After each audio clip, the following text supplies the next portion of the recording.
السلام عليكم ورحمة الله. الحمد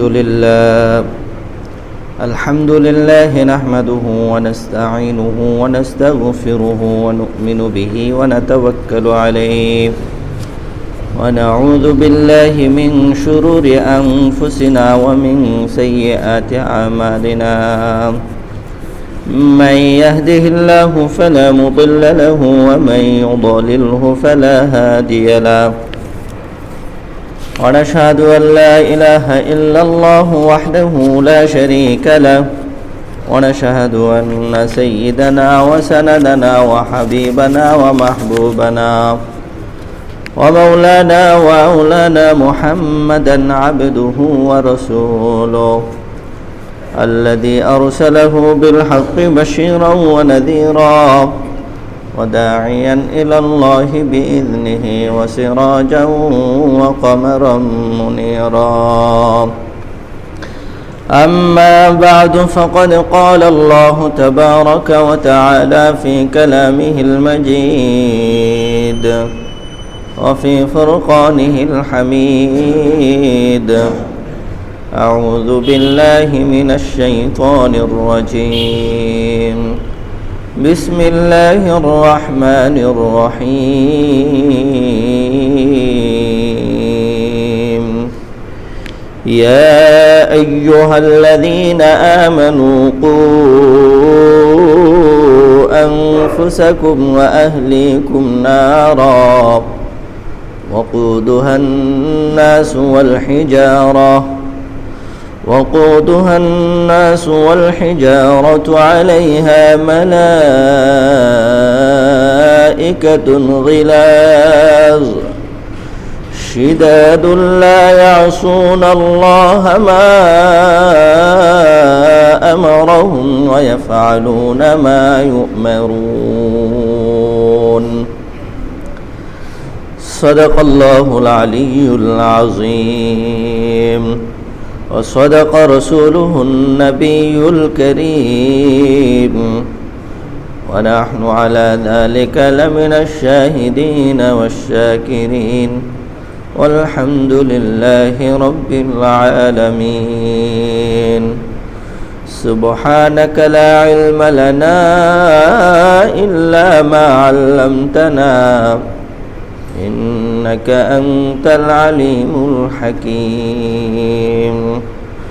সকলে اللهم صل على محمد وعلى آل محمد كما صليت على إبراهيم وعلى آل إبراهيم إنك حميد مجيد. اللهم بارك على محمد وعلى آل محمد كما باركت على إبراهيم وعلى آل إبراهيم إنك حميد مجيد. الحمد لله. রব্বে করিমের দরবারে শুকর জ্ঞাপন করছি যিনি আমাদেরকে জুমার সালাত আদায়ের উদ্দেশ্যে জুমা পূর্ব খুতবায় শোনার উদ্দেশ্যে আগে আসার তৌফিক দান করেছেন। সেই মহান রবের দরবারে কালিমাতুশ শুকর উচ্চারণ করি আলহামদুলিল্লাহ। আমরা ইতিপূর্বে গত জুমায় ফেরেশতা বিষয়ক আলোচনা করা হয়েছিল। প্রথম জুমায় আমরা আলোচনা করেছিলাম মান হুমুল মালাইকা, ফেরেশতা কাকে বলে। এরপরে আলোচনা হয়েছিল বিমা খুলিকাতিল মালাইকাতু, ফেরেশতাদেরকে আল্লাহ তাআলা কি দিয়ে সৃষ্টি করেছেন। 3 নম্বর আলোচনা করা হয়েছিল আইনা মাসকানুহুম, তাদের বাসস্থান কোথায়, তারা কোথায় থাকে। ফেরেশতাদের ডিউটি আছে, সেই ডিউটির পরবর্তী সময় তারা কোথায় চলে যায়। এরপরে ওমা আদাদুহুম, ফেরেশতাদের সংখ্যা কি পরিমাণ।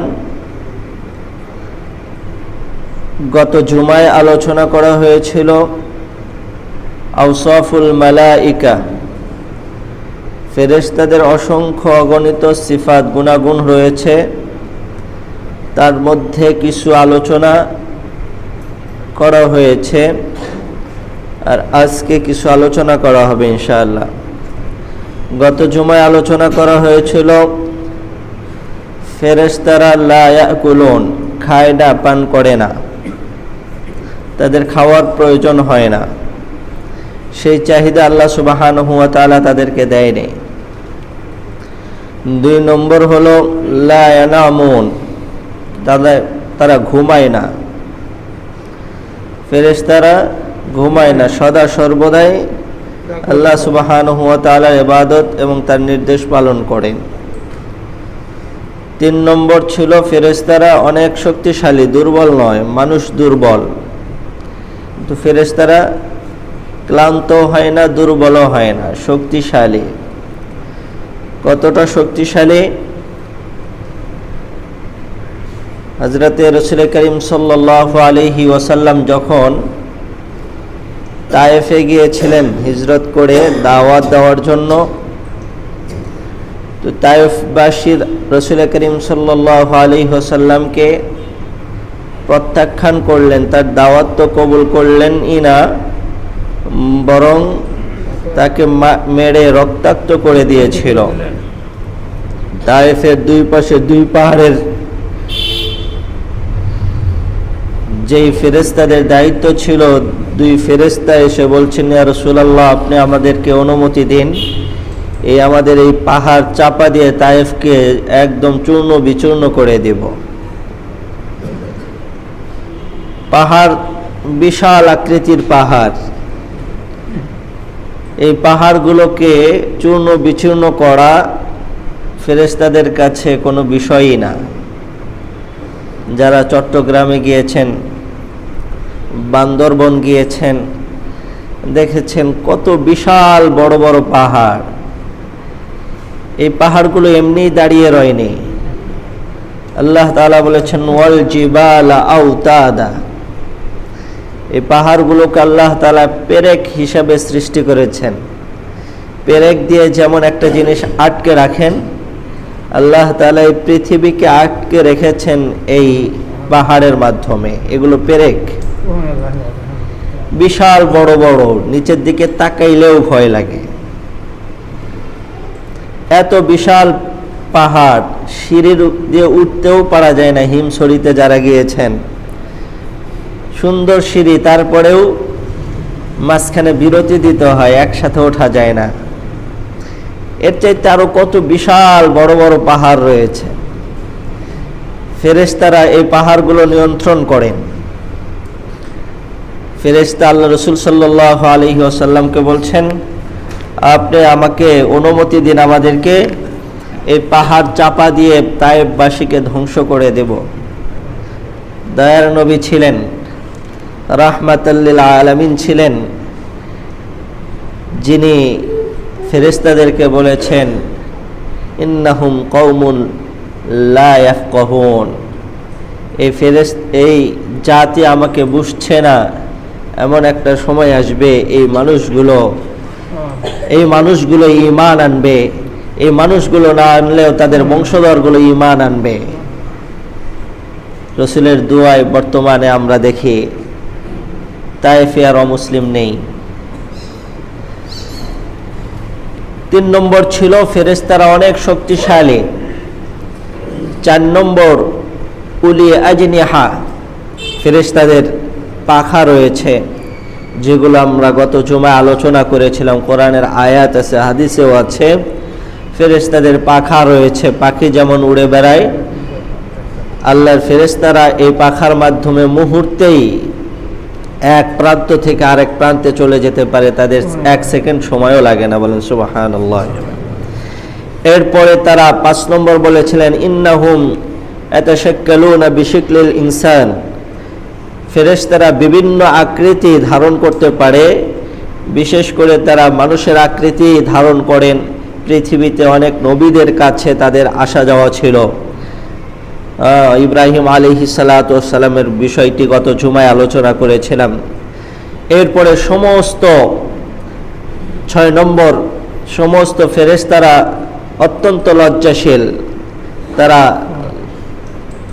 বেহায়ার মতো নির্লজ্জ কোনো কাজ তারা কখনো করেন না।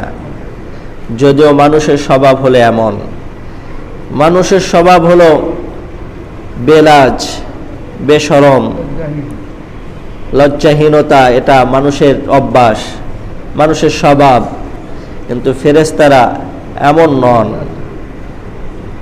অথচ এইটা অনেক বড় একটা নিয়ামত। এটা লজ্জা, যার ভিতরে লজ্জা থাকে না, ফাফআল বিমা শি'তা, সে ব্যক্তি যা ইচ্ছা তাই করতে পারে। আল্লাহ রাসূল বলেছেন, আল্লাহ রাসূল বলেছেন, যখন তোমার কাছ থেকে হায়া, লজ্জা, শরম উঠে যাবে, তখন তুমি যা ইচ্ছা তাই করতে পারো। চোখের লজ্জা এটা অনেক জিনিস থেকে মানুষকে বাঁচিয়ে দেয়। আপনি একটা রাস্তা দিয়ে হাঁটছেন বা একটা কাজ করছেন, আপনার ভিতরে যদি এই লজ্জা থাকে যে আমি এই কাজটা আমার মতো মানুষ করছে, মানুষ দেখলে কি মনে করবে, এই যে চোখের লজ্জা, এইটার কারণে আপনি অনেক গুনাহ থেকে আপনি বেঁচে যাবেন। একটা কাজ করার আগে চিন্তা করুন, এটা যখন মানুষ জানবে, মানুষের সামনে তো আমার মান সম্মান কিচ্ছু থাকবে না। এটা আল্লাহ রাসূল বলেছেন, হায়া এটা অনেক বড় একটা গুণ, ফেরেশতাদের গুণ। তারা কখনোই বেহায়ার মতো কোনো কাজ করে না। আর আল্লাহ রাসূল মানুষের ব্যাপারেও বলেছেন, যারা হায়ার সাথে চলে, লজ্জার সাথে চলে, তারা গুনাহ থেকে অনেক অনেক বেঁচে থাকে। মানুষের ক্ষেত্রে তো ওই বান্দা চিন্তা করেই করে, এমন কি সেই বান্দার ভিতরে এতটুকু বুঝ আল্লাহ তাআলা ঢুকিয়ে দেন যে দুনিয়ার মানুষ না দেখলেও তো আমার মালিক তো আমাকে দেখছেন, আমার মালিক তো আমাকে দেখছেন, আমাকে তো আমার মালিকের সামনে দাঁড়াইতে হবে। আপনি আপনার অফিসের বস দেখছেন, এইটা চিন্তা যদি করেন, তাহলে আপনার অবস্থাটা কেমন হবে, মানুষের অবস্থাটা কেমন হবে। আপনি দোকানে চাকরি করেন, আপনার দোকানের মালিক আপনাকে সব সময় দেখছেন সিসি ক্যামেরার মাধ্যমে, তাহলে আপনি কেমন ভাবে থাকবেন, কেমন ভাবে চাকরি করবেন, কাজ করবেন। আল্লাহ সুবহানাহু ওয়া তাআলা বলেন, আরে দুনিয়ার মানুষ প্রকাশ পেলে তুমি কি অবস্থা হবে, সেই লজ্জায় তুমি এগুলো থেকে বিরত থাকো। আর তোমার মালিক তো এমন, তোমার মালিক তো এমন, হাদিসে এসেছে, সমুদ্রের ভিতরে পাথরের ভিতরে অন্ধকার, সেই অন্ধকারের ভিতরেও যদি একটা ছোট্ট পিঁপড়া যদি চলাফেরা করে, সেই ছোট্ট পিঁপড়ার চলাফেরার আওয়াজও আমার মালিক তার কানে শোনে। এত পাওয়ারফুল রব আমার মালিক, সেই মালিক আমাকে দেখছেন। এইটা যখন একটা মানুষের মধ্যে আসে যে আরে আমার মালিকের সামনে দাঁড়াইতে হবে, আর আমার মালিকের সামনে আমার প্রত্যেকটা জিনিস প্রকাশ পেয়ে যাবে, তাহলে আমার মান সম্মান কোথায় যাবে? এই যে আমি সমাজের এত সম্মানিত একজন মানুষ, এত মানুষ আমাকে সম্মান দেয়, আমার এই কর্মগুলো মালিকের সামনে প্রকাশিত হবে, গোটা পৃথিবীর মানুষের সামনে প্রকাশিত হয়ে যাবে, তখন আমার সম্মান কোথায় যাবে? একটু এই অনুভূতি, এই লজ্জায় শরম যদি কারো থাকে, তাহলে ওই মানুষটার দ্বারা সব কিছু করা সম্ভব হয় না। এই জন্য আল্লাহ রাসূল বলেছেন, লজ্জা এটা অনেক বড় একটা গুণ, যেটা ফেরেশতাদের গুণ। আর এই ফেরেশতাদের গুণ যে ধারণ করবে, আল্লাহ রাসূল সাল্লাল্লাহু আলাইহি ওয়াসাল্লাম ওই ফেরেশতারা দোয়া করেন, আল্লাহুম্মা রহমহুম, হে আল্লাহ তার উপর আপনি দয়া করেন, আল্লাহুম্মা গফির লাহুম, আল্লাহ আপনি এদেরকে মাফ করে দেন, দোয়া করেন। আর হাদিসে আছে ফেরেশতাদের দোয়া আল্লাহ তাআলা কবুল করে থাকেন। এটা ছিল 6 নম্বর। 7 নম্বর, ইন্নাল মালাইকাতা মানজুমুন, গত জুমায় আলোচনা করেছিলাম, ফেরেশতারা উশৃঙ্খল নন, তারা শৃঙ্খলাকে পছন্দ করেন, তাদের স্বভাবে বিশৃঙ্খলা এটা ফেরেশতারা পছন্দ করেন না। আল্লাহ রাসূল সাল্লাল্লাহু আলাইহি ওয়াসাল্লাম বলেছেন, তারা এতটাই সুশৃঙ্খল, আল্লাহ তাআলা আমাকে তাদের মতো সুশৃঙ্খল হওয়ার জন্য নির্দেশ দিয়েছেন। তারা কেমন? আল্লাহ রসুলের কাছে সাহাবীরা প্রশ্ন করেছেন, ইয়া রাসূলুল্লাহ, ফেরেশতারা সুশৃঙ্খল এর মানে কি? তারা কিভাবে সুশৃঙ্খল থাকে? আল্লাহ রসুল নামাজের কাতারের ব্যাপারে বলেছেন ফেরেশতারা এমনভাবে কাতারে দাঁড়ায় যে তাদের কাতারের সামনের কাতার পূরণ করে, এরপরে দ্বিতীয় কাতার পূরণ না হওয়া পর্যন্ত তৃতীয় কাতারে দাঁড়ায় না, তৃতীয় কাতার পূর্ণ না হওয়া পর্যন্ত চতুর্থ কাতারে দাঁড়ায় না। এইভাবে প্রত্যেকটা কাতার তারা সুন্দরভাবে পরিপূর্ণ করে এবং তাদের কাতারের মাঝে কোনো ফাঁকা থাকে না। গায়ের সাথে গা লাগিয়ে একদম চাপাচাপি করে দাঁড়ায়। যদিও আমরা অনেকটা অভ্যস্ত হয়ে পড়েছিলাম আমাদের বিপদের কারণে পাশাপাশি দাঁড়ানো, এই গুণ থেকে আমরা অনেক দূরে সরে গিয়েছিলাম, আস্তে আস্তে আবার ঠিক হয়ে যাচ্ছে। আল্লাহ রসুল বলেছেন ফেরেশতারা কখনো এমন করে না এক জায়গায় জটলা আর এক জায়গায় ফাঁকা, এইভাবে তারা কখনো চলাফেরা করেন না, তারা সারিবদ্ধভাবে থাকেন। এরপরে 8 নম্বর, আল্লাহ রসুল সাল্লাল্লাহু আলাইহি ওয়াসাল্লাম বলেছেন, ইন্নাল মালাইকাতা রাহিমুন, ফেরেশতারা বড় দয়ালু, বড় রহমওয়ালা, দিলওয়ালা। আল্লাহ পাক রব্বুল আলামিন এই মানুষগুলো থাকে আসমানে মানুষের অবস্থাগুলো দেখে এই মানুষগুলোর উপর তাদের বড় করুণা হয়। এই মানুষগুলোর জন্য আসমানে বসে আল্লাহ তাআলার কাছে ক্ষমা চায়, আল্লাহুম্মা গফির লাহুম, আল্লাহুম্মা রহমহুম। আল্লাহ তাআলার কাছে এই ফেরেশতারা মানুষের জন্য দোয়া করে, দয়া করে। তাদের সাথে মানুষের কোনো রক্তের সম্পর্ক নেই, আলাদা কোনো বন্ধন নেই, কিন্তু এরপরেও এই ফেরেশতাগুলো বড় দয়ালু, মানুষের জন্য করুণা হয়। এই মানুষের জন্য তারা আল্লাহর কাছে রহমতের দোয়া করেন, আল্লাহর কাছে মাগফিরাতের দোয়া করেন। এটা ফেরেশতাদের একটা সিফাত, গুণ, যে কোনো সম্পর্ক নেই কিন্তু মানুষের মাখলুকের কোনো ক্ষতি চায় না। এই গুণগুলো আমরাও পারি আমাদের ভিতরে ধারণ করতে। কারোর সাথে সম্পর্ক থাকলেই শুধু তার জন্য স্যাক্রিফাইস করব, আর কারোর সাথে সম্পর্ক না থাকলে তার দিকে তাকাবো না, এটা মুসলমানের সিফাত নয়। আল্লাহ রাসূল সাল্লাল্লাহু আলাইহি ওয়াসাল্লাম প্রত্যেকের ব্যাপারে বলেছেন, তোমার হাত থেকে যেন সবাই হেফাজত থাকে। তুমি আল্লাহ রাসূল বলেছেন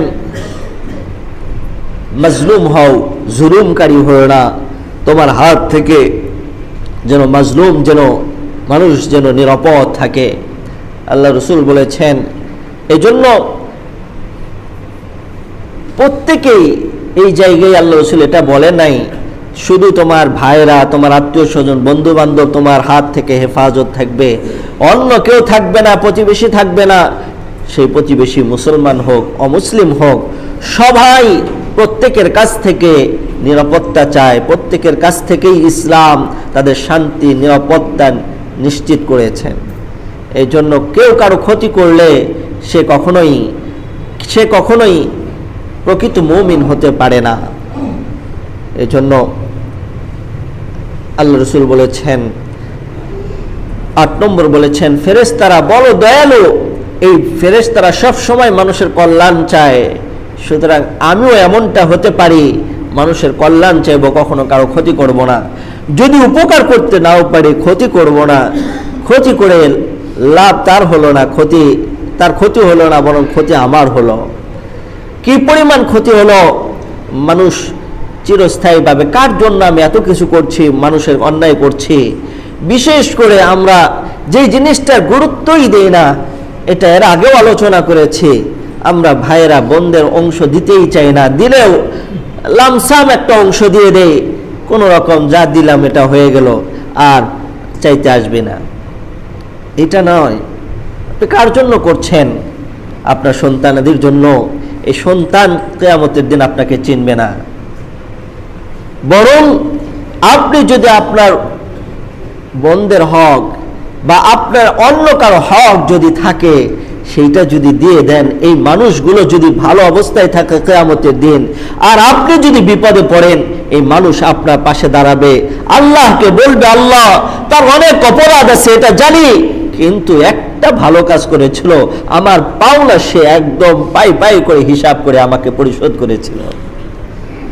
আল্লাহ তাআলা বুখারী শরীফের হাদিস, আল্লাহ রাসূল বলেছেন কিয়ামতের দিন আল্লাহ তাআলা মানুষের এমন একটা পরিস্থিতি হবে, শুধুমাত্র জাহাদ খুঁজবে কোন নেক আমল আছে কিনা, কোন ভালো কাজ আছে কিনা, এইটা দেখবেন।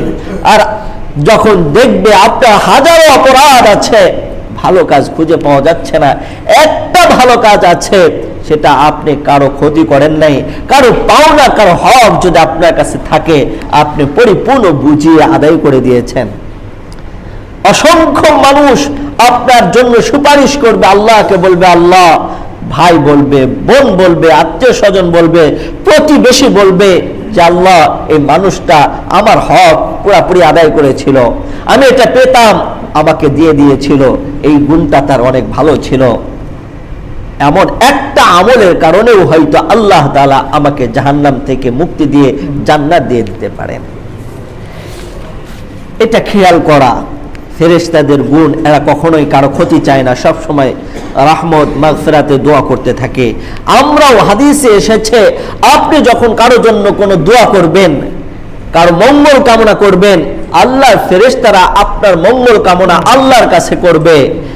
আপনার দোয়া আল্লাহর কাছে কবুল নাও হতে পারে, কিন্তু ফেরেশতাদের দোয়া বৃথা যাবে না। এই জন্য হাদিসে এসেছে যদি আপনার দোয়ার বরকতে কারোর জন্য দোয়া কবুল হয়, তাহলে ওই ব্যক্তিকে দেওয়ার আগে আপনাকে আল্লাহ দান করবেন। কৃপণতা না করি, মানুষের জন্য কল্যাণ কামনা করি। এরপরে 9 নম্বরে আল্লাহ রাসূল বলেছেন ইন্নাল মালাইকাতা শাফিউন, এই ফেরেশতারা এই আলোচনার মধ্যে চলে আসছে, ফেরেশতারা সুপারিশকারী হবে কিয়ামতের দিন। কিয়ামতের দিন আল্লাহ তাআলার কাছে সুপারিশ করবে ফেরেশতারা। একটা বান্দা যখন আল্লাহকে খুশি করার জন্য, আল্লাহকে পাওয়ার জন্য যখন ভালো কাজ করে আর মনে করে আমার সাথে ফেরেশতা আছে, আল্লাহ আমাকে দেখছেন, এই রকম যখন চিন্তা করে যখন চলতে ফিরতে থাকে, আর কোন একটা অপরাধের কারণে আল্লাহর দরবারে যখন সে আটকে যাবে, ফেরেশতারা তার জন্য সুপারিশ করবেন। ফেরেশতারা সুপারিশ করবেন, আল্লাহ আমি বান্দার সাথে ছিলাম, আমি বান্দার আমলগুলো দেখেছি, সে অনেক ভালো কাজ করেছে, দু একটা ভুল করে ফেলেছে, আল্লাহ একে মাফ করে দেন। হাদিসে এসেছে এরা এমন সুপারিশকারী হবে, আল্লাহ তাআলা তাদের সুপারিশ কবুল করবেন।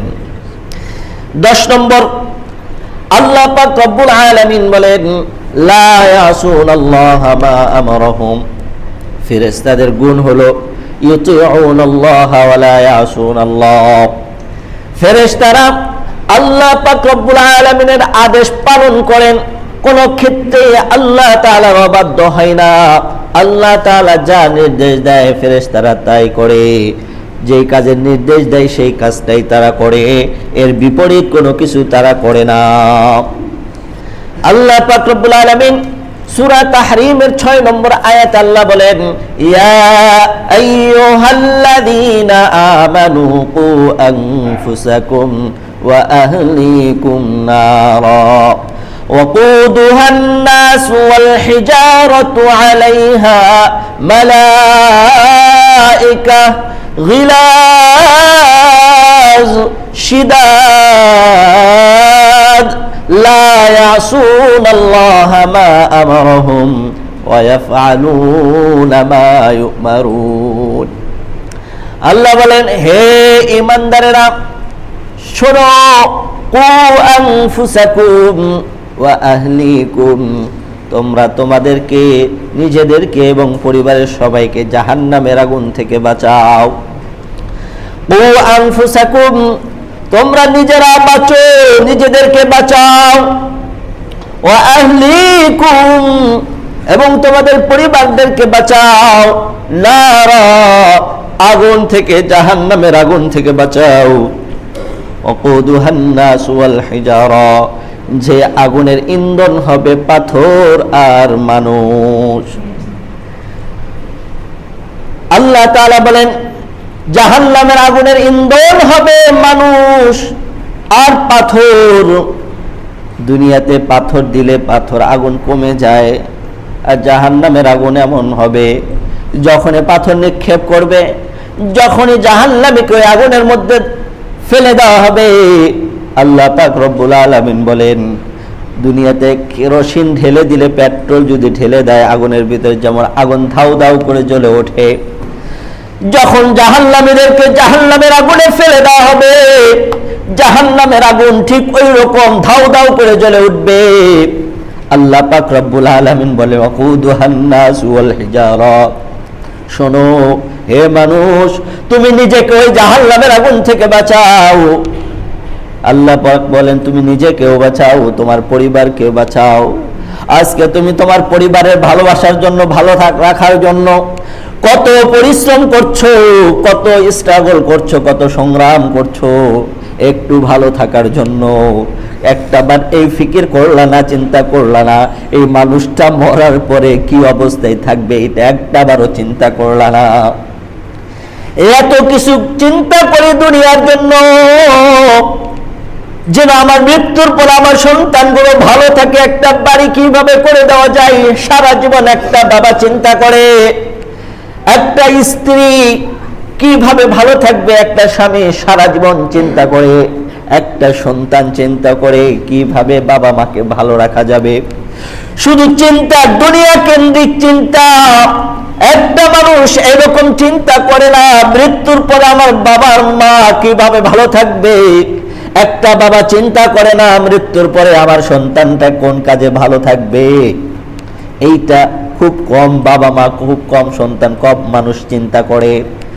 ও অথচ দুনিয়ার শাস্তির তুলনায়, দুনিয়ার ভালো থাকা আর কষ্টে থাকার তুলনায় জাহান্নামের আগুন আর জান্নাতের নিয়ামতের তুলনায় কিছুই না। আল্লাহ পাক রব্বুল আলামিন বলেন আল্লাহর কালাম সত্য, আল্লাহর কালামের মধ্যে কোনো সন্দেহ নেই। আল্লাহ সত্য, আমি দুনিয়াতে ছিলাম না এটা যেমন সত্য, দুনিয়াতে আসছি আবার চলে যাব এটাও যেমন সত্য, এর মধ্যে কোনো সন্দেহ নেই। ঠিক ওই রকম মৃত্যুর পরে আর একটা জগৎ আছে, জান্নাত অথবা জাহান্নাম, এইটাও ঠিক ওই রকম সত্য।